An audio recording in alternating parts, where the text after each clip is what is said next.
Hai semua, inovasi roda morfologi dihasilkan oleh kumpulan kami yang terdiri daripada saya, Julius Akil, rakan-rakan saya, Lionel Messi, Freddy Willis, Kassim Kristensen, dan Cikgu Linawati Suraji.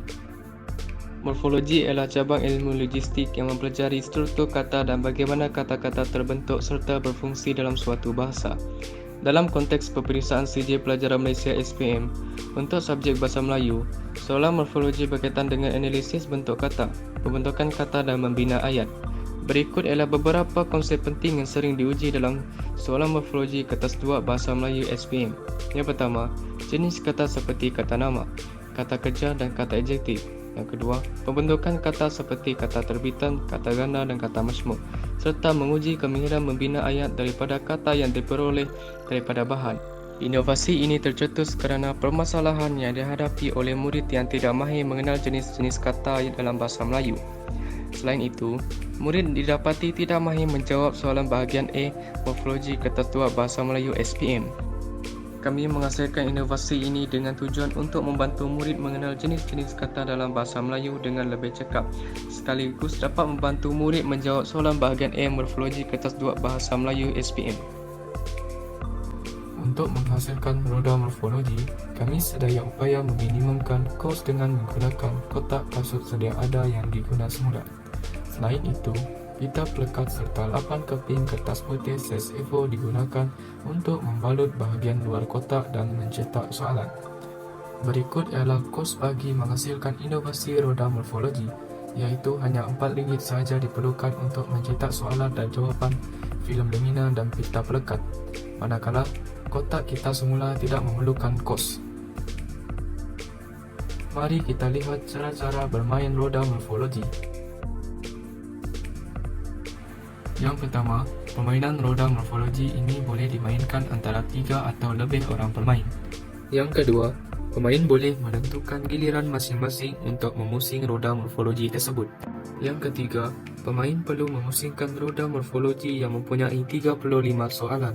Yang keempat, selepas pemain memusingkan roda morfologi tersebut, pemain akan mendapat 1 daripada 35 soalan. Kemudian, pemain perlu mengambil soalan berdasarkan nombor soalan. Yang kelima, pemain perlu menjawab soalan mengikut soalan yang terdapat di dalam kotak. Dan yang keenam, pemadil akan merujuk jawapan dan memberikan skor kepada pemain.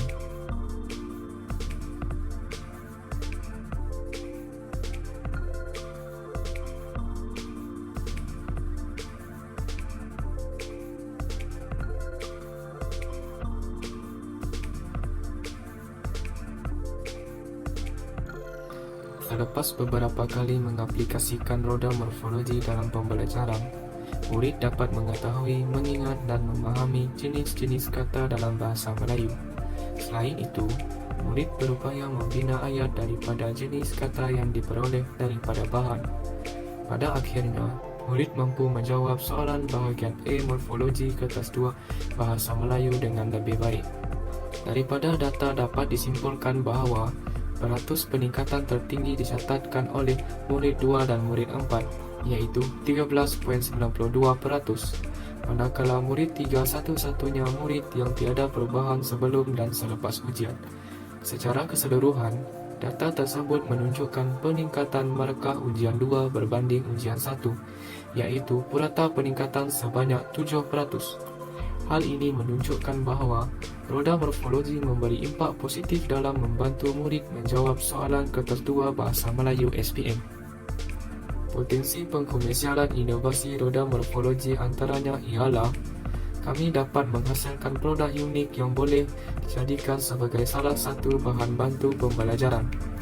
Tambahan pula, inovasi ini mampu menangani masalah pembelajaran yang dihadapi oleh murid, terutamanya dalam menjawab soalan morfologi kertas 2 Bahasa Melayu SPM. Akhir sekali, penciptaan roda morfologi mampu mengajar murid dengan kemahiran keusahawanan sekiranya produk inovasi dipasarkan. Itu sahaja penerangan inovasi roda morfologi. Sehingga kita berjumpa lagi dengan inovasi baru daripada kami. Sekian, terima kasih.